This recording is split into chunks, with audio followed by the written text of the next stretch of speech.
الحمد لله رب العالمين، الصلاة والسلام على خاتم النبيين وعلى آله وصحبه أجمعين، أما بعد، فأعوذ بالله من الشيطان الرجيم، بسم الله الرحمن الرحيم. قال الله تعالى في سورة يوسف: وقال الملك ائتوني به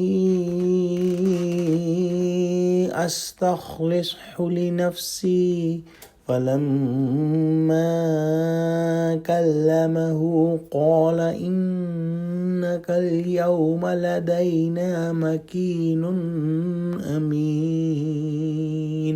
ترجمہ: بادشاہ نے حکم دیا کہ اسے میرے پاس لاؤ، میں اسے اپنا مصاحب خاص بناؤں گا. پھر جب ان سے گفتگو کی تو کہا کہ آج سے تم ہمارے یہاں صاحب منزلت اور صاحب اعتبار ہو.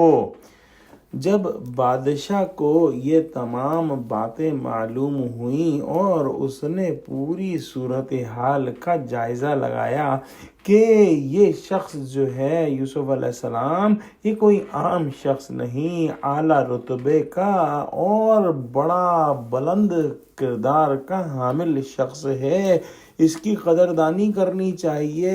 ایسے لوگوں کو تو جو ہے مملکت کے اندر اعلیٰ عہدوں پر فائز ہونا چاہیے، اور یہی اس نے یوسف علیہ السلام کے بارے میں فیصلہ کیا، اور اپنے جو دربار کے لوگ تھے ان سے کہا کہ یوسف کو میرے پاس لاؤ. جب وہ ان کے پاس آئے تو پھر ملنے کے بعد تو بادشاہ ان کا اور بھی زیادہ گرویدہ ہو گیا ہوگا، کیونکہ انبیاء کی جو پرسنالٹی اور شخصیت ہے ان کا رعب جو ہے وہ لوگوں پر بہت پڑتا ہے.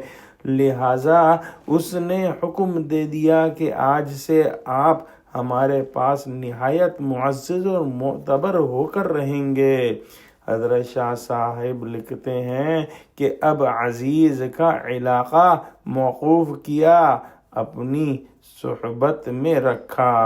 گویا حضرت یوسف کی قدر و منزلت جان کے ان کو عزیز کے پاس واپس نہیں بھیجا، بلکہ اپنے پاس ہی رکھنے کا بادشاہ نے فیصلہ کیا.